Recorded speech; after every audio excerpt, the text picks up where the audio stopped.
Good evening, everyone. Is it 9 o'clock yet? Am I allowed to say that? Okay. So, first of all, thank you very much, Steve. You said everything I wanted to, and far, far better. This will be pretty much the same story, but perhaps from a slightly more businessy angle. Now, I got the wrong end of the stick. I'm a veteran of numerous Python conferences long ago where lightning talks were always 5 minutes. So I thought I had to do 5, not 15. So this may be wrong. I might stretch it by 1 or 2. So, is this alive? No, I'm just going to check I got my transitions. Yeah, okay. I might have to resize a window or 2. What's happening? Presentation? Yep. Okay, it's sort of alive. Right, so I run a company called Report Lab. We're one of the oldest Python shops around. We started in 2000 around a library I wrote in 1998 to make PDFs. It's probably the standard in that language for making complicated PDF documents. So if Sainsbury's want to do a personalized product catalog for every single person who bought something online that's different for each of them, we're men. And around that, over the years, we had to do a lot of web development and content management to pull in all the stuff in our projects. We started with our own framework. We adopted Django in about 2006, the moment it came out, because we were having too much fun building our own web frameworks, and I said, no, that's not our job. Who's done some Django here? Okay, got a reasonable number. And who's done some Python? Yep, good. That's a decent number. That's what I'd expect. It's what your kids are learning in school now. So, problem is, after about 15 years, I started to get bored, and I've always had this hobby. I've been very passionate about athletics and running. Oh, that's the team, by the way. We live in rural Wimbledon. Some of us are quite old and scary and believe in unusual editors. So Ricardo's up there in the corner. Over the years, we've picked up a number of fairly serious customers, but we're fairly small. Now, my hobby kind of got out of the box. I loved the sport of athletics and running, and got involved in some pro bono work locally, and it's turned into a fairly big and ambitious project. Some of you may remember being asked to line up and jump at the front of one of the meetups last summer. We're all part of the same mafia. Now, this is a sport that works pretty well when there's TV and big budgets, and you actually get the results on the screen in something like real time. But actually, there's about 1.5 million club athletes around all around Europe, having fun, organizing things in a rather more primitive way. And there's 10 or 20 million people at least who take social exercise to keep fit. And every school has a sports day. And this whole sport, well, this is how it's managed. The data input is kind of a little bit laborious and repetitive. It takes ages to get results out. It takes loads of volunteer time. And this is as close as we get to real time on the results most of the time on the left-hand side. And this is the sort of beautiful HTML and CSS we're competing against if we want to bring new stuff. That's the market-leading package for organizing big international competitions. So we had a good look at this and thought we can probably save a lot of people time and make it a bit more fun with a more modern architecture. But it needs to be an open, community-led thing where there are ways for people to align and compete. And we have to align around certain standards, which is where, and on the front end, well, and we're starting to build platforms and tools ourselves to take entries efficiently and build nice tools to let anyone organize a competition with no special hardware, just the phones in your pocket and some web services.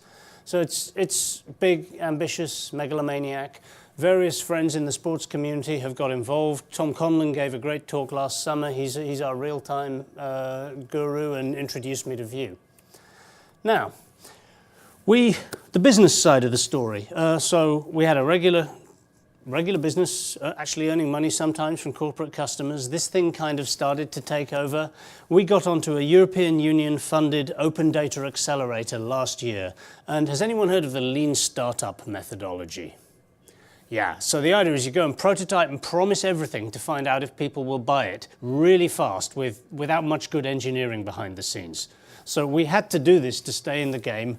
We built entry systems for these guys and results from the others in real time and kind of lashed everything together, had loads of fun, found out that people wanted, created a business. But we ended up with everyone kind of thinking it was built with about 35,000 lines of Python.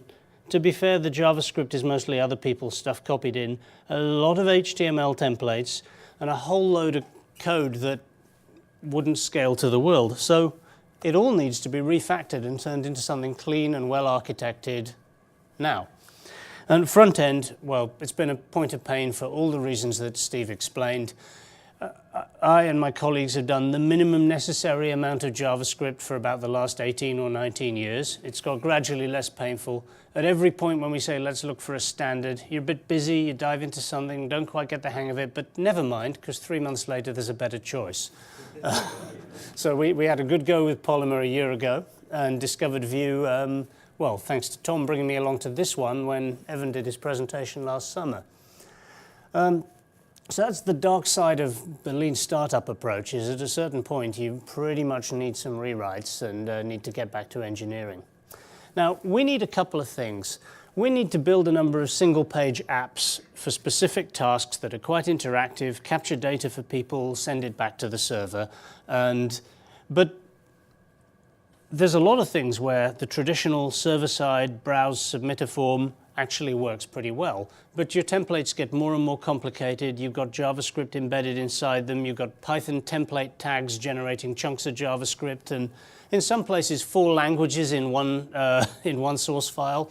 And it's just mind-bending and really hard to maintain. And the idea of HTML components, that you can encapsulate some behavior in a custom tag, really resonated. About a year ago, we were trying out Google Polymer for this reason, but it was just very hard to understand the build processes. So apart from the SPAs, we'd like to build some HTML widgets, and I'll show you examples that just take away a lot of grief. And we have hundreds of different, what we call views and URLs and templates, but there's a lot of places where you need to put in someone's date of birth. And you really don't want a picker to start with today and make you scroll back every year, especially if it's a veterans competition. So, or you want to choose a club or choose an athlete or something. So the idea of building widgets works pretty well. And jQuery is good at that.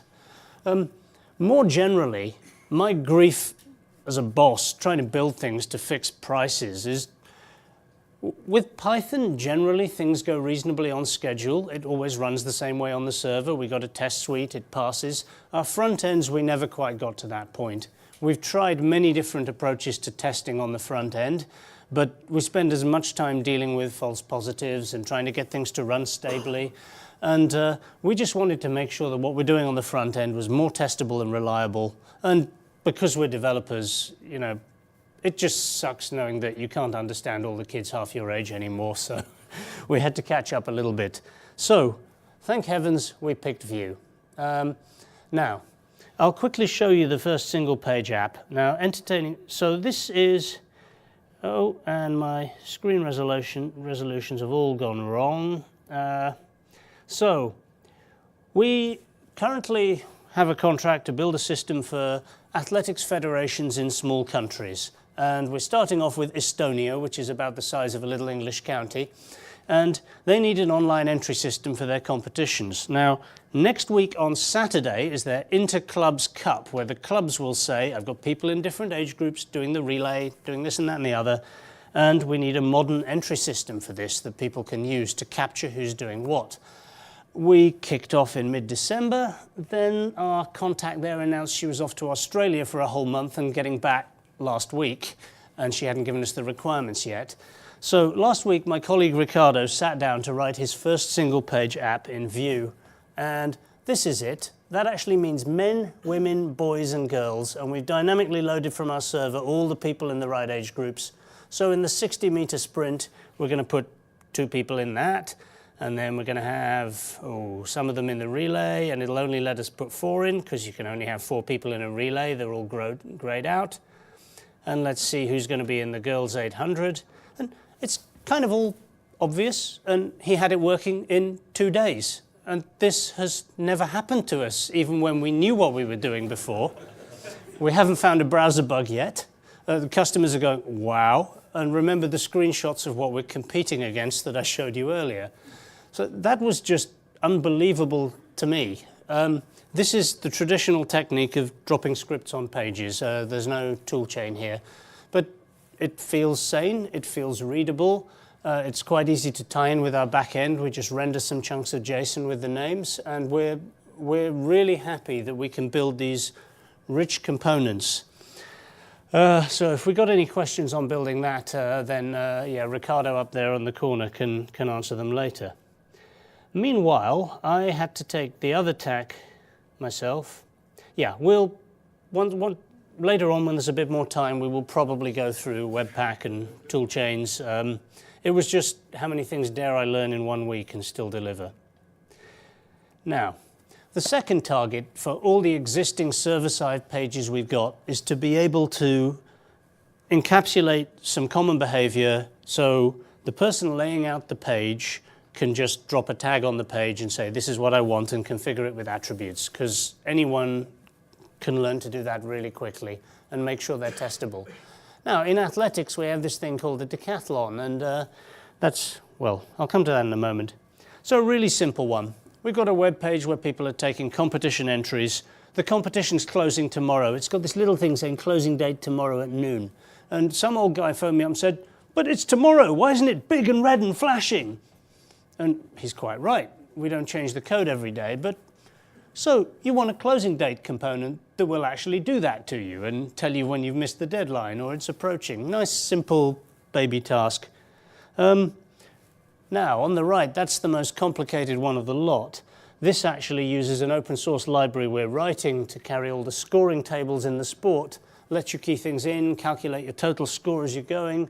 But down the bottom, it's just going to submit one packed string back to our classic old-fashioned server. And we can configure this with different events in the sport, and it knows a lot. Another one that pops up all the time. So we've got an official database of all the registered clubs in our sport in the UK. You enter a competition, we want to know what club do you come from. So you need you need club pickers. So I'm a member of Thames Hare and Hounds. I don't want 17 different spellings of all the entries in my spreadsheet. I want an ID. So we can build a component that talks either to a static or a dynamic API. We could give that tag to anyone in the sport, anywhere in the country, such as our rivals across Richmond Park, Ranelagh Harriers, who have this delightful old-school website. It's actually really good. You can find anything with a click or two, and the guy who wrote it is still really proud of this. But you know, there are people with static sites all over the place who could really benefit from some smart components to say, I'll hook into a database and display my fixture list and things like that. And all of that seems quite straightforward as an open source project with Vue. But as we build these, each time we put one of these in and replace a few things, the amount of template code and nested ugly stuff we've got can just come down a bit at a time. So that's the other way we're going. And that was the challenge I set myself. And I was a little more ambitious, so I spent, I get about 2 hours a week on each project. Sometimes sit there's nothing good on telly, reading about JavaScript and trying to learn all over again. And eventually, luckily, the longer I waited, the better it got.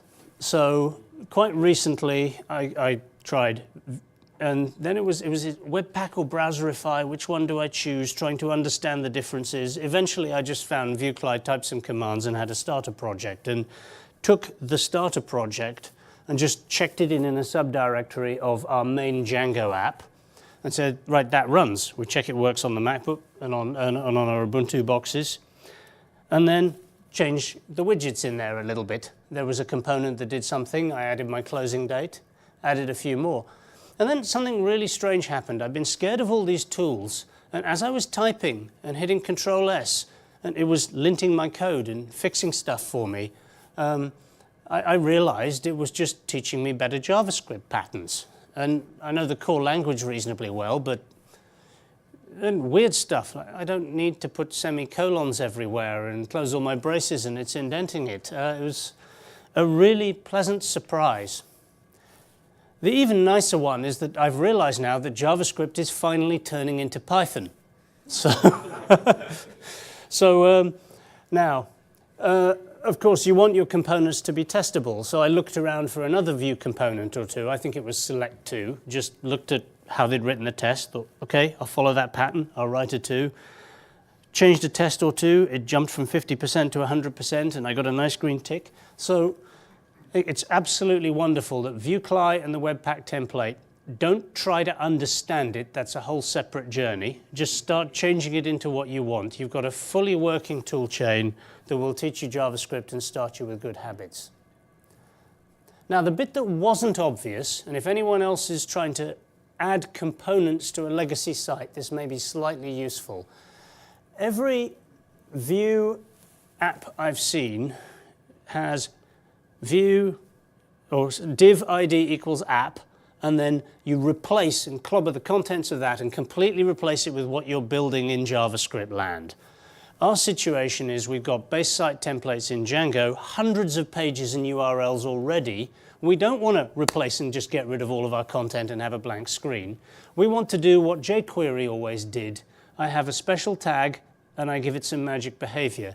And this was actually, it took a while. This is a .vue file, and I was doing all kinds of things with the template bit at the top and all kinds of things with the style at the bottom before eventually realizing I could get rid of them. And the secret, there's no L for the element in your central Vue script. There is no template specified. If you don't put those things in, it uses whatever is there in between your div ID equals app and your closed div, which is like 5,000 lines down, and Vue goes to work on all of that. So essentially, our existing Django page templates, we can insert a couple of lines and they become the template. And you can then use your library of components anywhere on the page. So I didn't actually see an example in the docs like that, so how we tie it into Django, this is a chunk of a real-world Django template. You've got big files divided into blocks. That's the block you usually get at the bottom if you want to put some extra JavaScript on this page. So the Webpack template by default will, you do npm run dist, it'll create a load of JS files for you with a unique hash in them, so it's not cached. For now, we were being lazy. We lost the hash, so it's a constant file name. So we run a few commands, it puts it into an area as if I'd checked it in Django. It gets put into the static area on the site. And then we happen to know at the moment that there's going to be 3 files there I want called manifest, vendor, and app. And I'm just going to reference them. So we put in a little switch so this wouldn't impact every page of ours, and said, if I want to do some Vue stuff on this page, I will I'll add in 3 JavaScript files at the bottom and 1 CSS at the top. And then, now this is Python, apologies, that top bit's a decorator.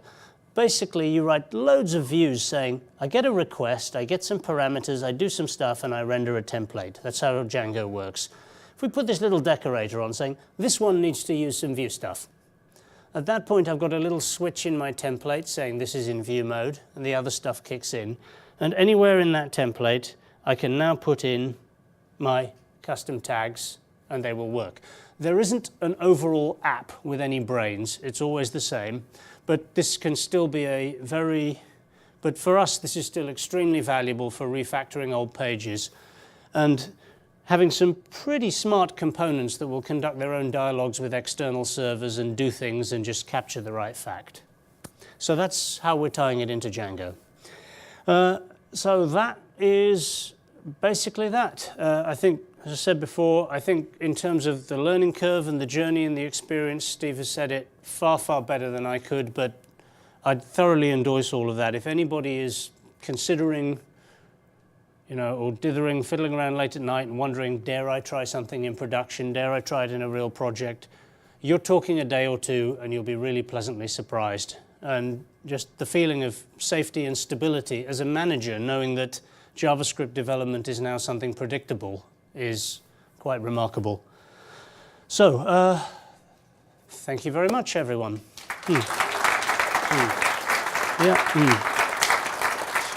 Okay. If you have any questions, you have to be quite quick.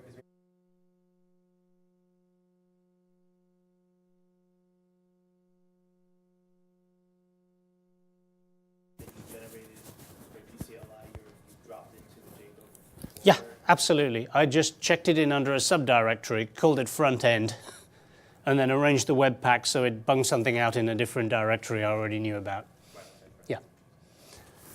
Okay, anything else? Okay. Thank you so much. That's very good. Yeah.